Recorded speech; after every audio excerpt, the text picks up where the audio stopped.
네, 안녕하세요. 로열러더 투자전략가 로로쌤입니다. 2019년 6월 13일 퇴근길 시황 시작하도록 하겠습니다. 자, 오늘 6월 선물옵션 만기일이었다. 선물옵션 만기일이었다.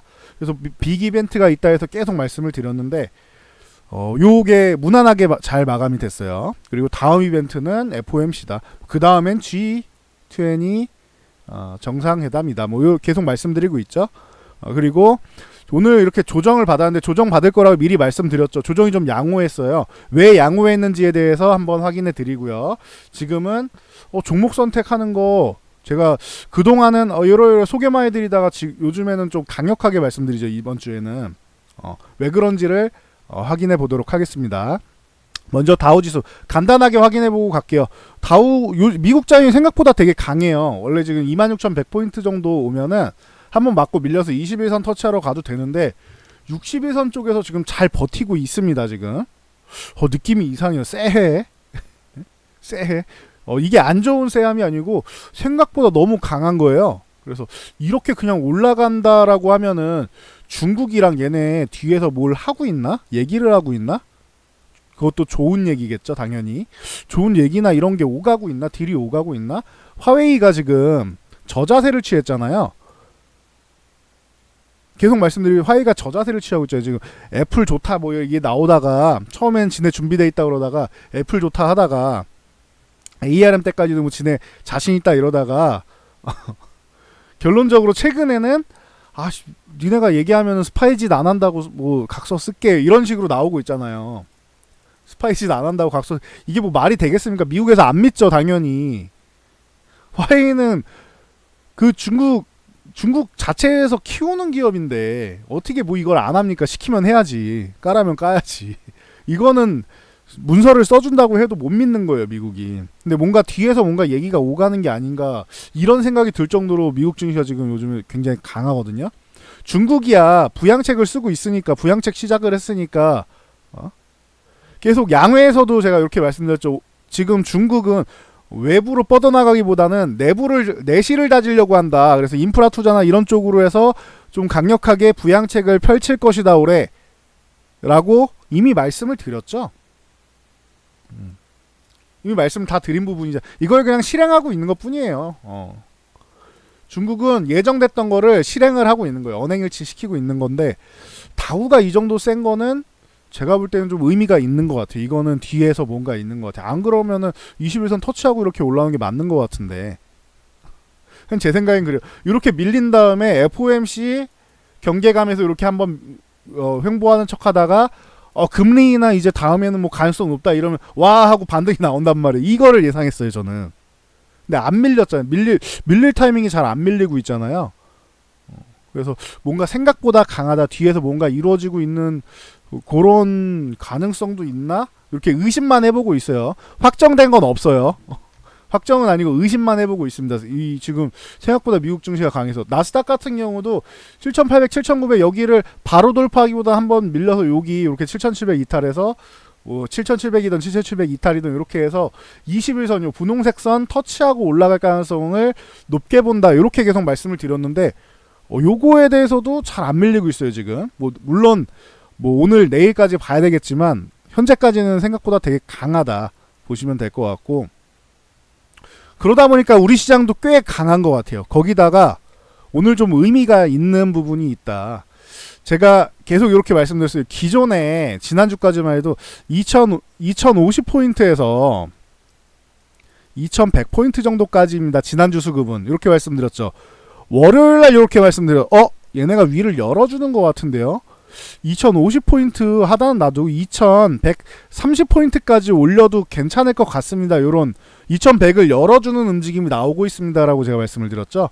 그리고 어제까지서 이거 하단이 2050까지 안 갈 것 같아요. 최대한 열어놓긴 하는데 2050에서 2130까지 맞는데 요거 조금 줄여도 되지 않나 싶다. 하단이 2070포인트 정도 이상은 해줄 것 같고 2090포인트 정도 사이에서 끝나면은 적절하지 않나 싶다.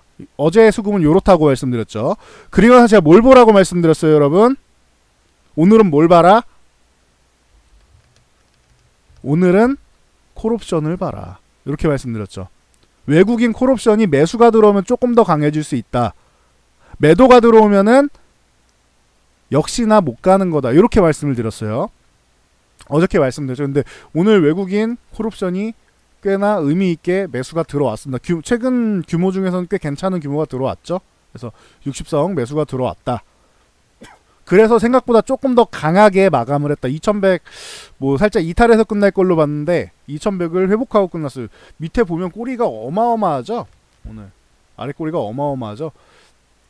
분봉으로 보면은 아침에 개장 초에 저는 요거 정강우약 가능성도 있습니다. 이렇게 그쪽을 높게 보고 있습니다라고 했는데 개장하자면 위쪽을 한번 딱 쳐주죠. 근데 못 올라가고 맞고 쭉 밀리잖아요. 그죠?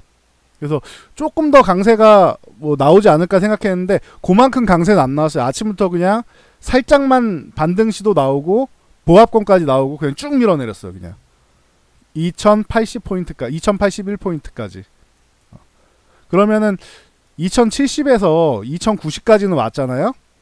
그죠? 왔는데 여기서 중요한 게 콜옵션 매수가 들어온단 말이에요. 콜옵션이 보시면은 자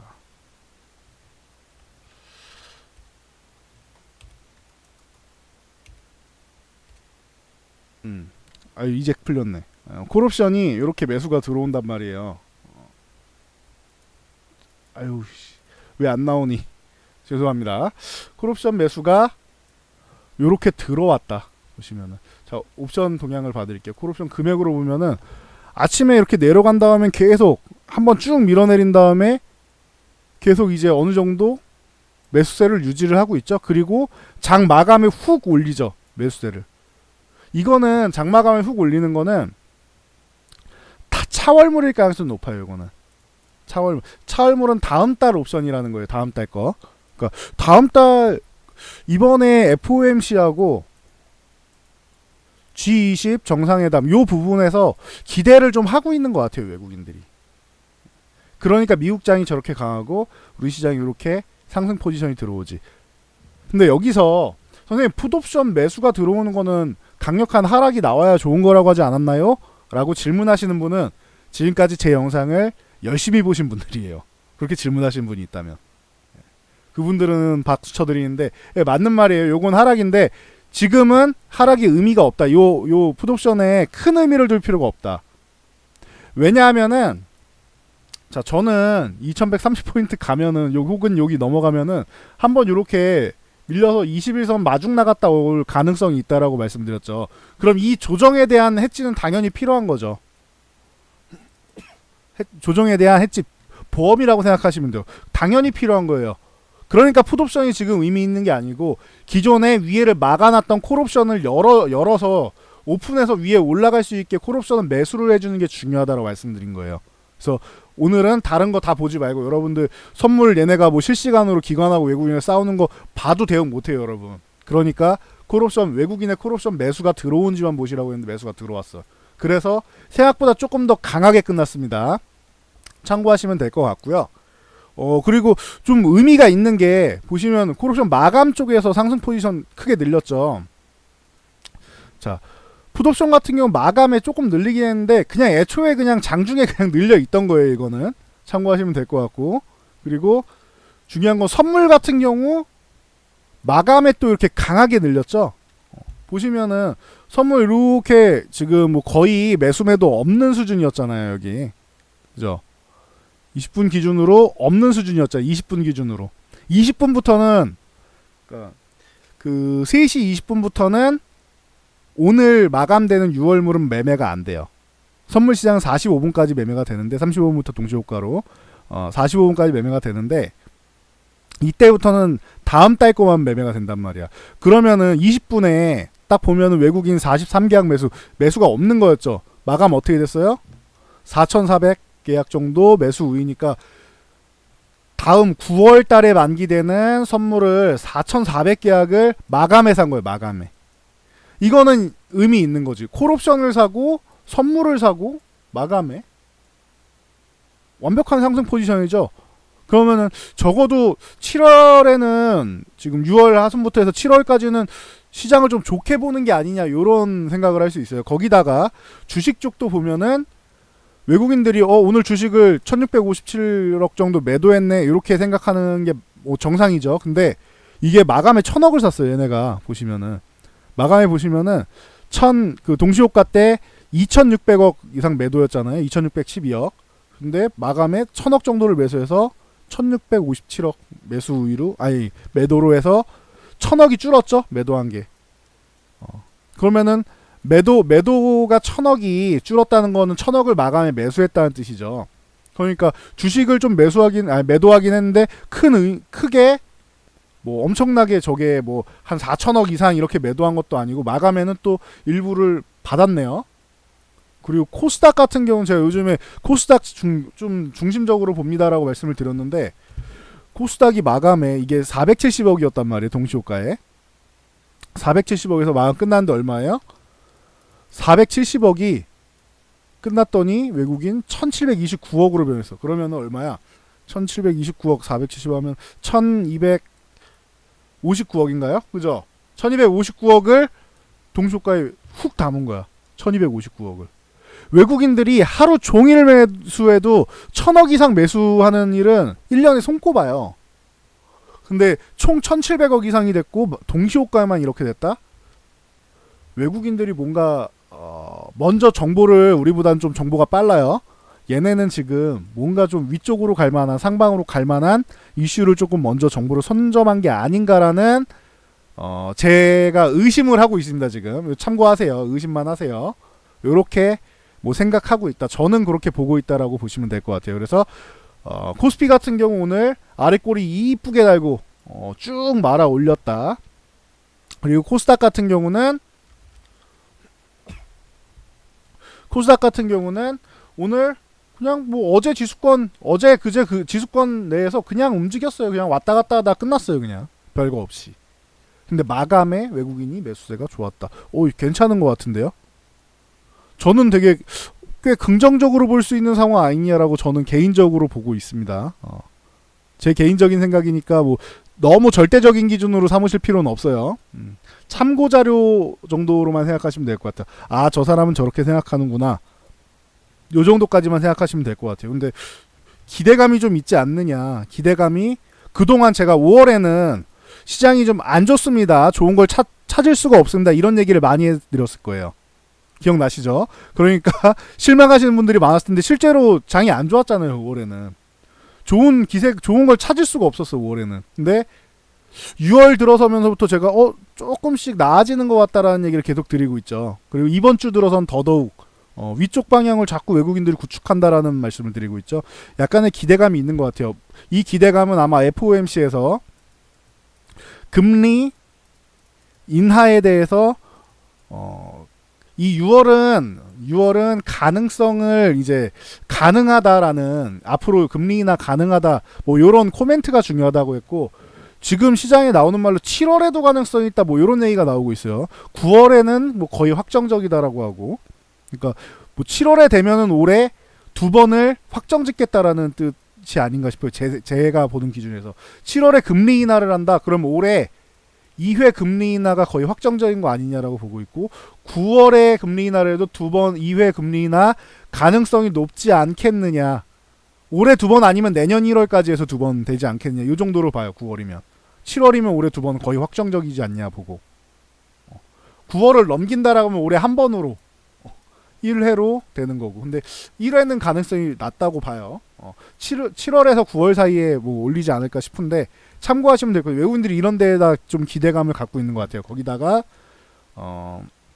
미국도 이렇게 해서 뭐 버티기 들어가면은 중국이랑 미국이랑 중국이랑 지금 싸우는 게 좀 장기화될 수 있는데 G20 회의가 열리죠. 올해 정상회담이 이번 달 말에 일본에서 열립니다. 일본에서 이거 열리면은 여기 참여했다가 이제 트럼프가 한국으로 오는 거예요. 한국 와서 당연히 북한 얘기하겠죠. 자 그러면은 요 G20 회담에서 뭔가 극적인 무언가가 생기지 않겠느냐. 이게 없으면은 뭐 미국에서 또 관세 또 뭐 올리겠죠. 작년 11월 말에 G20 회담을 하면서 미국, 중국 정상이 만났죠. 트럼프랑 시진핑이랑. 그래서 90일 휴전이라는 결과가 나왔잖아요. 이번엔 90일 휴전 이런 거는 아니에요.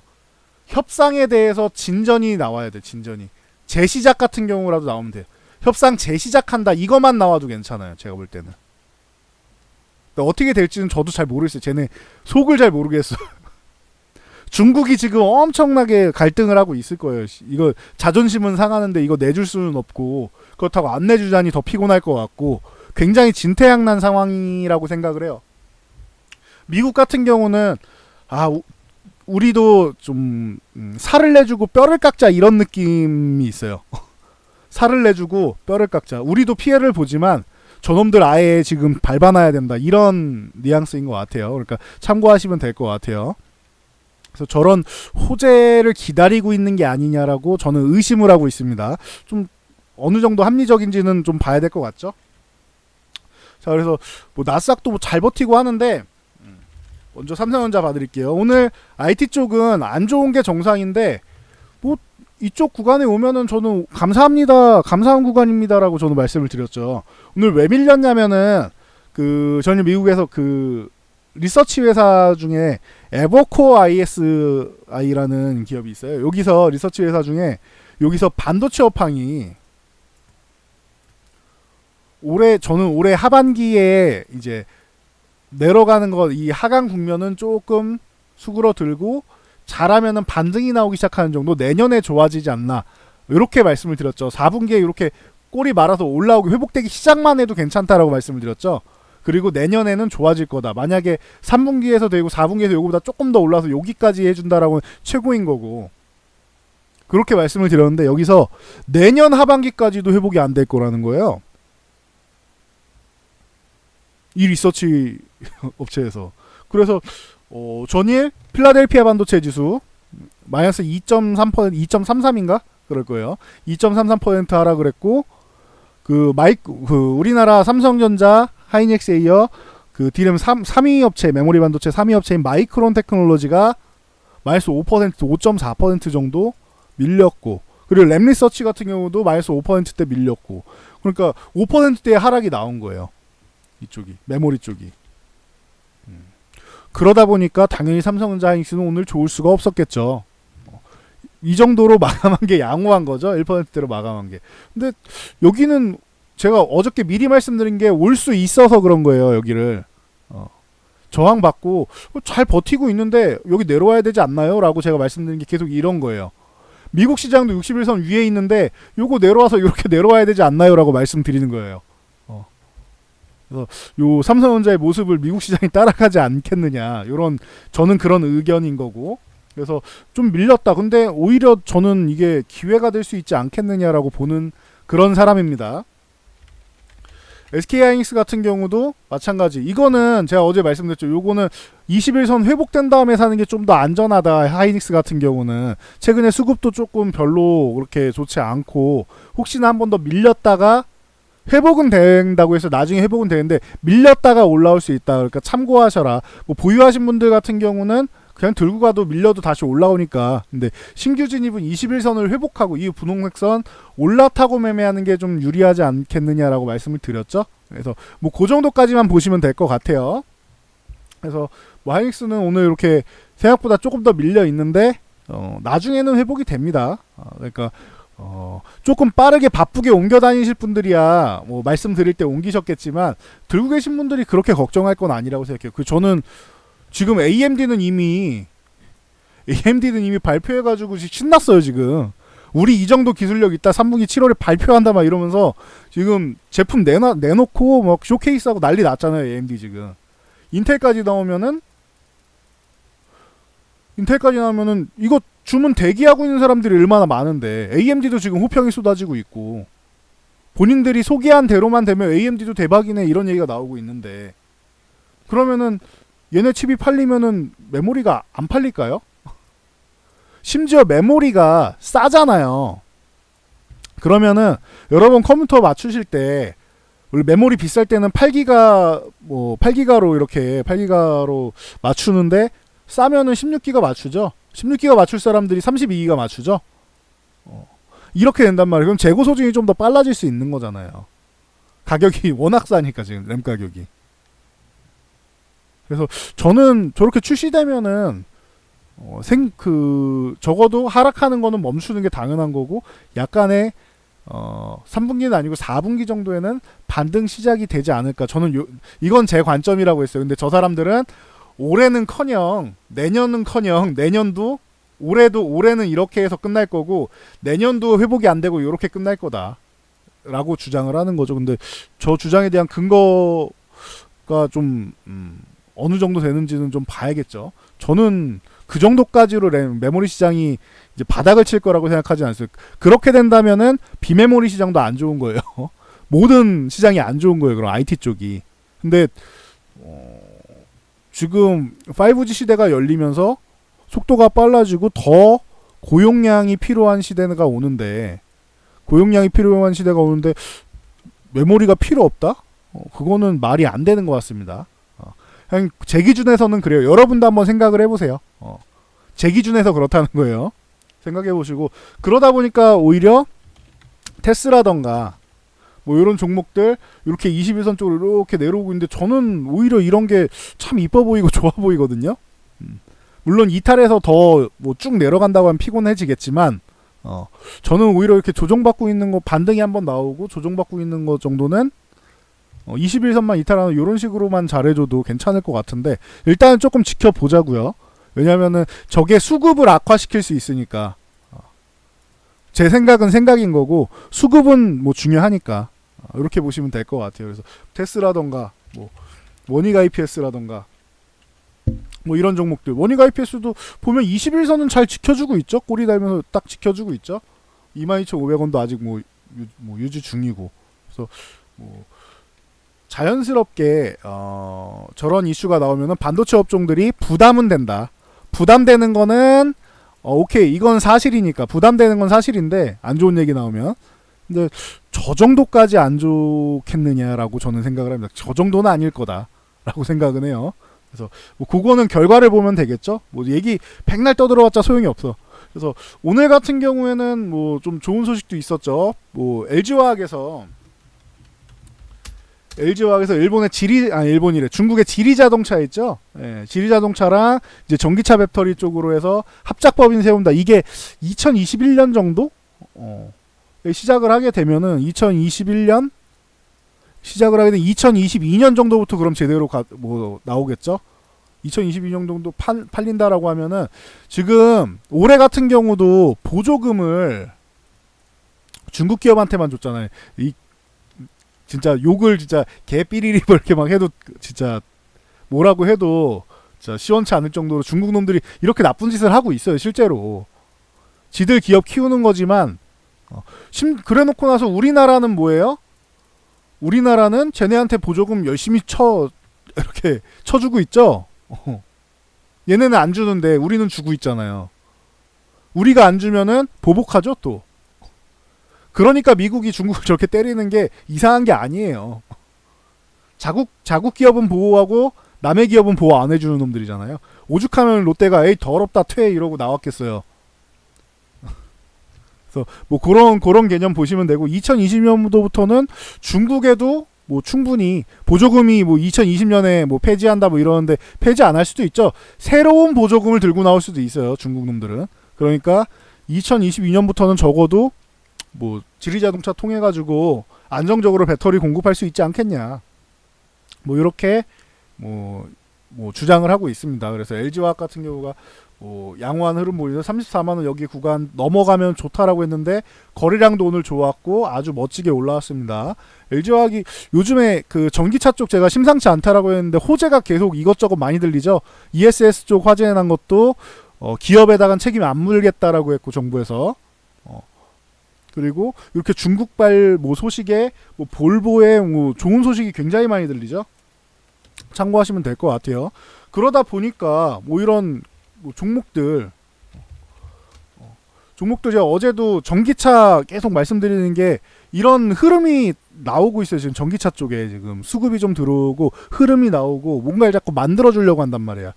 그래서 신재생 에너지 쪽에서 전기차 이쪽 계속 보세요 말씀드리는 게 그래서 그런 거예요. LNF 같은 경우도 윗꼬리 달고 다시 밀리긴 했는데 거래량 실려가지고 아 이거는 우리한테 기회다라고 지금 보이고 있죠. 일진 머티리얼즈 어제 뭐 마지막에 말씀드렸는데 요것도 37,000원 돌파 시도 돌파를 못했어요. 내일이라도 돌파가 나오면은 신뢰가 높아지겠죠. 오늘 거래량이 실렸으니까. 매물 소화는 오늘 했고 내일이라도 돌파해서 이렇게 나오면은 양호하다. 갭으로 돌파하면 제일 좋아요 이건. 이런 식으로 뭐 상하프론테크 같은 경우도 오늘 뭐 아예 급등이 나와버렸고 10% 가까이 급등이 나왔죠. 장중에 10% 넘었었어요. 이렇게 급등이 나오고 그러니까 이런 식으로 여러분들이 조정 구간에서 제가 매수를 하세요라고 이렇게 말씀을 드리잖아요. 계속 전기차 구간. 그러니까 반도체가 저는 그럴 수 있지 않을까 싶어요. 저렇게 뭐 안 좋은 얘기가 계속 나오는데 반도체는 진짜 안 좋은 얘기의 끝을 달리고 있어요 지금. 그러면은 실적 컨센서스가 그렇게 썩 좋지는 않단 말이에요. 예상 실적 컨센서스가. 그거만 부합만 해줘도 괜찮은 거예요 그러면은. 그리고 부합하지 못해도 얘네 안 좋을 거랬잖아 이러고 그냥 넘어가는 거예요. 주가 봐. 얘네 안 좋을 거라고 했지. 그래서 저렇게 박살난 거야. 라고 하면서 일시적으로 빼던가 아니면 빼는 척하면서 다시 들어올릴 가능성이 높다고 봐요. 반도체는. 참고하시면 될 것 같아요. 전기차는 지금 이렇게 흐름을 만들고 있잖아요. 그죠? 흐름을 만들고 있으니까 여러분들이 잘 보시면 될 것 같아요. 그래서 항상 말씀드려 이렇게 급등한 뒤에 보지 말고 어제 말씀드릴 때 그럴 때 오늘도 시초가 뭐 나쁘지 않잖아요. 시초가는 거의 뭐 1%도 아니니까 상승 안 했으니까 거의 본전 부근에서 시작했다라고 치면은 충분히 기회는 줬죠. 이슈는 나왔고 급등은 나왔고 급등한 거 쫓아가지 말고 조정받을 때 항상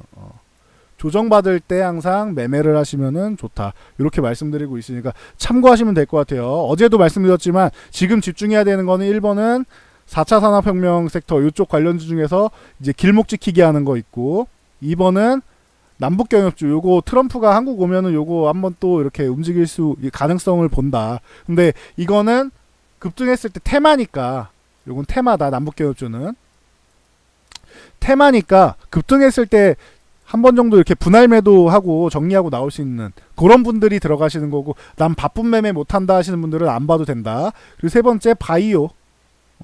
바이오 지금 그 HLB 그 탑라인 발표 기다리고 있고 신라젠 무용성 평가 기다리고 있고 하반기에 바이로메드 있고 강스텐바이오텍 있고 뭐 메지온도 있고 많잖아요. 그러면은 이런 것들 쭉 기다리고 있다. 바이오. 그리고 네 번째로 신재생 에너지 특히 전기차 뭐 이런 쪽으로 시작해가지고 한동안 좀 쉬었었는데 정부에서 신재생 에너지 계속 키운다고 하잖아요. 그러면 지금 당장 키울 수 있는 게 이거밖에 없어요. 제가 볼 때는 전기차. 수소차는 당장 키울 수 있는 게 아니잖아. 이거는 더 뒷얘기잖아요. 전기차는 지금 우리나라에서 수주 나오고 이슈가 된 지 10년 지나서 지금 조금 나오기 시작하는 거잖아요. 아직도 전기차 시대 안 왔잖아. 수소차 시대는 한참 뒤에요. 그러니까 전기차 쪽이 유리하다. 태양광이나 뭐 이런 건 어때요? 저는 잘 모르겠어요. 우리나라가 그렇게 풍력이나 태양광 쪽으로 이렇게 유리한 나라냐 잘 모르겠어요. 저는. 풍력 같은 경우 뭐 그래요. 기술력은 있어요. 근데 우리가 뭐 네덜란드처럼 그렇게 풍력으로 중심을 풍력으로 갈 수 있는 나라냐? 이거는 저는 잘 모르겠어요. 태양광? 좋아. 태양광 좋다 이거예요. 태양광은 기대가 있는데 정부에서 무슨 짓 하고 있어요? 중국 업체에다가 주고 있죠. 그럼 우리나라 업체는 수혜를 못 받아요. 정부에서 입찰 방식으로 하고 있잖아요. 입찰 방식으로 하면은 가격 싼 게 우선이란 말이에요. 가격 싼 게 우선이야. 그럼 중국이 싸지. 그러니까 중국 업체에 해놓고 정권 초기에 한 거 어떻게 했어요? 다 고장 나가지고 중간업자들 도망가고 잠수하고 태양광은 초기 비용이 비싼 대신 오래 써야 되는데 오래 쓰지도 못하고 그러면 죽 써서 중국만 좋은 일 시키고 있는 거죠 지금. 그러니까 태양광도 저는 모르겠어요. 그럼 이쪽으로 볼 수 있는 건 제가 볼 땐 전기차밖에 없는데 전기차밖에 없. 제가 볼 땐 그래요. 그래서 뭐 LNG 어쩌고저쩌고 뭐 그래요. 관련된 종목들 가끔 이렇게 테마성으로 말씀드리잖아요. 그런 쪽 건드리시는 것도 뭐 나쁘진 않죠. 또 타이밍 봐가지고 수급 들어올 때. 근데 안정적인 건 전기차라 이런 거죠. 그래서 그런 식으로 보시는 게 지금 방향성은 그 정도로 저는 보고 있다라는 거 알고 계시면 될 것 같습니다. 지금 수급 오늘 아까 말씀을 드렸는데 마감 수급이 심상치 않게 괜찮아요. 그래서 FOMC랑 G20 회의랑 뭐 잘 해가지고 또 트럼프가 한국 와서 또 북한 얘기도 잘하고 해서 우리나라 시장이 좀 반등하는데 좀 큰 도움이 될 가능성이 있지 않겠냐. 거기다가 HLB부터 시작해가지고 HLB도 이미 중국 항소제약에서 증명돼서 잘 판매를 하고 있는 거니까 표본이 있잖아요. 그래서 잘 나올 가능성이 높다 뭐 이런 얘기 계속 하고 있죠. 이건 뭐 올해 초부터 계속 말씀드리고 있는 건데 굉장히 작년 말부터 말씀드렸구나. 작년 말부터 계속 말씀드리고 있는 건데 기대감이 있다 그러면 6월 이제 보름 정도 남은 거예요. 보름 안에 발표하겠지 뭐. 지들이 탑라인 발표한다고 했으니까 발표하겠지. 그럼 좋게 나올 가능성이 높겠죠. 이게 안 좋게 나오면 중국은 뭐 하고 있는 거야? 그쵸? 그러면은 그런 식으로 해서 여러분들이 좀 투자에 접근을 하시고 종목을 지금 잘 급등한 거 쫓아가지 말고 조정받는 거 잘 보시면은 좋을 것 같습니다. 그래서 여기까지 하고 물러가도록 할게요. 자, 그래서 여러분 오늘 생각보다 시장이 좀 양호해가지고 기분은 좋았습니다. 자, 그래서 여러분도 앞으로 공부 많이 하시고 이 영상이 도움되셨다면은 요 하단에 있는 좋아요 그리고 구독 알람 그리고 댓글 하나씩 달아주시면 감사드릴게요. 영상 아래로 맨 밑으로 쭉 내리면 숫자 3 누르시면 됩니다. 요거 소감 남기신 분들은 더욱더 감사드리고요. 그래서 여기까지 하고 물러가도록 하겠습니다. 저는 다음 영상으로 돌아올게요.